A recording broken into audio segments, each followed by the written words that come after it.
আসসালামু আলাইকুম আমার লাভলি ভিউয়ার্স, কেমন আছেন সবাই? আজকে আপনাদের জন্য আরও একটি নতুন রেসিপি নিয়ে হাজির হলাম। আজকে রেসিপিটি হলো টুটি পুটি। টুটি পুটি বিভিন্ন ডেজার্ট আইটেমের সাথে পরিবেশনের জন্য সাজানোর জন্য ব্যবহার করা হয়। টুটি পুটি দিলে খাবারটা পরিবেশনের সময় খুব আকর্ষণীয় হয় দেখতে, আর কেকের সাথে দিলে খুব মজা লাগে খেতে। এর জন্য প্রথমে লাগবে পেঁপে। এই তো আমি পেঁপে কেটে নিচ্ছি। পেঁপেটা ছোট ছোট করে স্লাইস করে কেটে নিতে হবে। কাটার পরে 3-4 বার করে ধুয়ে নিতে হবে, যাতে এর ভিতরে কোনো ক্ষারীয় পদার্থ না থাকে। ধোয়া শেষ হয়ে গেলে চুলায় একটা পাত্র বসিয়ে দিবেন, তাতে দিয়ে দিব পানি। পানিটা ফুটে ওঠা পর্যন্ত অপেক্ষা করতে হবে। পানি ফুটে উঠলে এর ভিতরে পেঁপেগুলো একে একে দিয়ে দিতে হবে। পেঁপেটা দিয়ে 3 থেকে 4 মিনিটের মধ্যে সিদ্ধ করবেন, এর বেশি নয়, যাতে পেঁপে বেশি নরম না হয়ে যায়।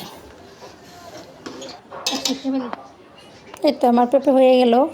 আমি এখন একটি চাকিতে ঢেলে ফেলব। এবার অন্য একটি পাত্রে পানি দিয়ে তাতে চিনি দিয়ে শিরা তৈরি করব। শিরাটা এমন হবে না ঘন না পাতলা, মিডিয়াম টাইপের একটা শিরা তৈরি করে নেবেন। আমি এখানে 1.5 কাপ পরিমাণ পানির সাথে 1 কাপের চেয়ে একটু কম চিনি দিয়েছি। আমি যতটুকু করেছি এতে 4 কেজি পেঁপে পুটি পুটি করা যাবে। এই তো শিরাটা প্রস্তুত হচ্ছে। এভাবে খুব বেশি করে বলক আসলে বুঝতে হবে যে এটা প্রায় হয়ে আসছে। পরের বুদবুদগুলা খুব বেশি ঘন করে উঠবে দেখবেন। এই পর্যায়ে চুলাটা বন্ধ করে দিব। ওদিকে আমার সিদ্ধ করা পেঁপেগুলো ঠান্ডা করতে দিব ফ্যানের নিচে। এবার শিরাগুলো 3টি পাত্রে ঢেলে 3 রকমের কালার দেব। আপনারা যত রকমের ইচ্ছে অত রকমেরই কালার মিক্স করতে পারেন। আমি এখানে 3 ধরনের কালার দিয়ে বানিয়েছি, তাই 3টি পাত্রে 3 ধরনের কালার মেশাচ্ছি।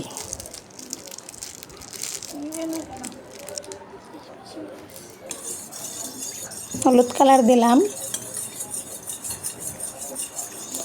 একে একে সবগুলো কালার মিশিয়ে নিব শিরা গরম থাকা অবস্থায়।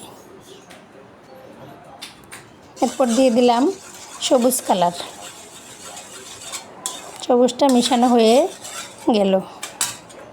তবে মনে রাখবেন, এক কালারের চামচ দিয়ে একটা কালারই নাড়বেন, অন্য কালারের ভিতরে দিবেন না, তাহলে কালার মিক্স হয়ে ডিসকালার হয়ে যাবে।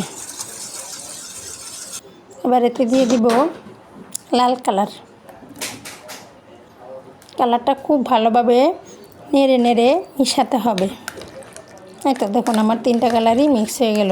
এবং একে একে সবগুলোর ভিতরে পেঁপেগুলো দিয়ে দিব, ঠান্ডা পেঁপেগুলো গরম গরম শিরায় দিয়ে ভালোভাবে নেড়ে চেড়ে এর ভিতরে 25 থেকে 30 মিনিট ডুবিয়ে রাখতে হবে।